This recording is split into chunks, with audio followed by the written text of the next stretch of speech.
یہ سب کچھ جو ہم کرتے ہیں اس کا ایک مقصد ہے.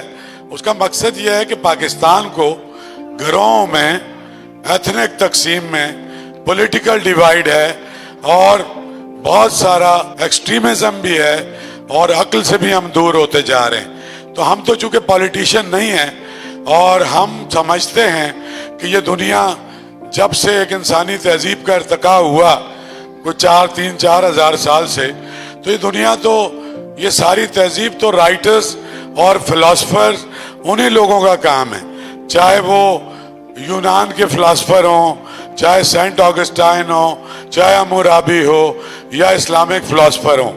تو کام تو انہوں نے ہی کیا اور اس دنیا کو ایک غیر مہذب اجڑ جنگلی غاروں میں رہنے والی تہذیب سے ایک لے کے آئے، ایک تہذیب یافتہ قوانین بنائے، ایک سویلائزیشن کے اصول بنائے اور ایک ویلیوز گریجولی بنی. تو بدقسمتی سے ہماری حکومتیں عقل سے، دانش سے اور اپنے ادیبوں کے بہت زیادہ قریب نہیں رہیں.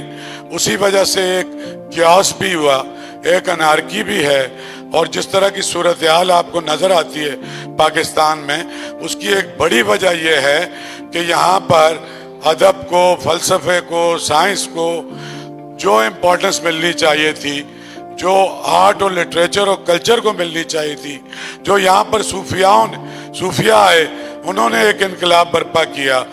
چاہے شاہ لطیف ہو، چاہے داتا گنج بخش ہوں، چاہے بہاؤالدین ذکریہ ہوں، شاہ فرید، بابا فرید، غلام فرید، بلے شاہ، شاہ حسین، وارث شاہ، میاں محمد، ساری دنیا کو وہ یاد ہیں.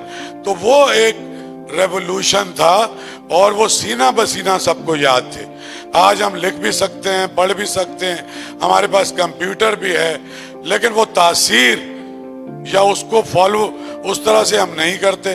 ہمارے نوجوان بھی اس سے دور ہوتے جا رہے ہیں. نوجوان بہت عقل مند ہیں لیکن ان کو نئی پیکیجنگ کی ضرورت ہے.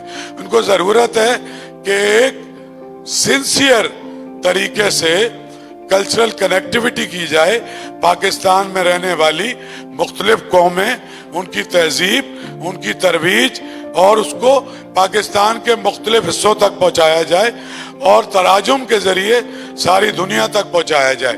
یہ ہماری ایک مشترکہ کوشش ہے اور یہ انشاءاللہ ہم جاری رہیں گے. دیکھیں، فیڈریشن کو بھی مضبوط یہ صوبائی اور حکومتیں اور بارڈر پر لگی ہوئی فوج نہیں کر سکتی.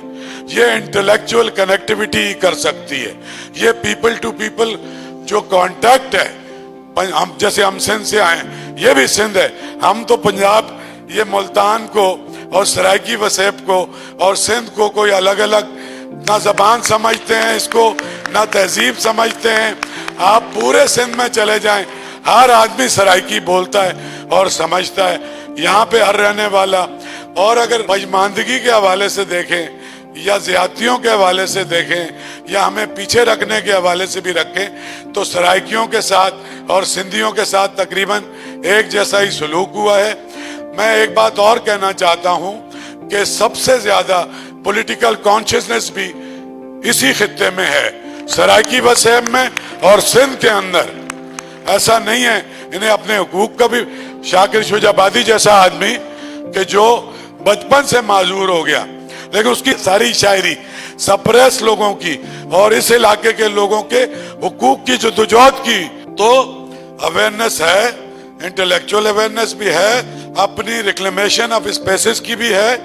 میں سمجھتا ہوں کہ ہماری ریاست، ہماری حکومت جب تک یہاں رہنے والے تمام زبانیں بولنے والے لوگوں کو ان کے برابر کے حقوق، ان کو برابر ان کو رائٹ نہیں ملتا زندہ رہنے کا، روزگار کا، تعلیم کا، اس وقت تک پاکستان کا کوئی ایک خطہ اگر ترقی کرتا ہے اس سے پاکستان کبھی ترقی نہیں کر سکتا.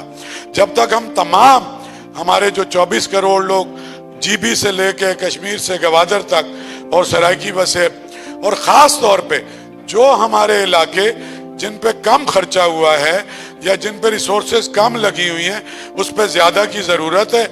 ہمارا بھی مقصد خالی ڈھول بجانا، تقریریں کرنا،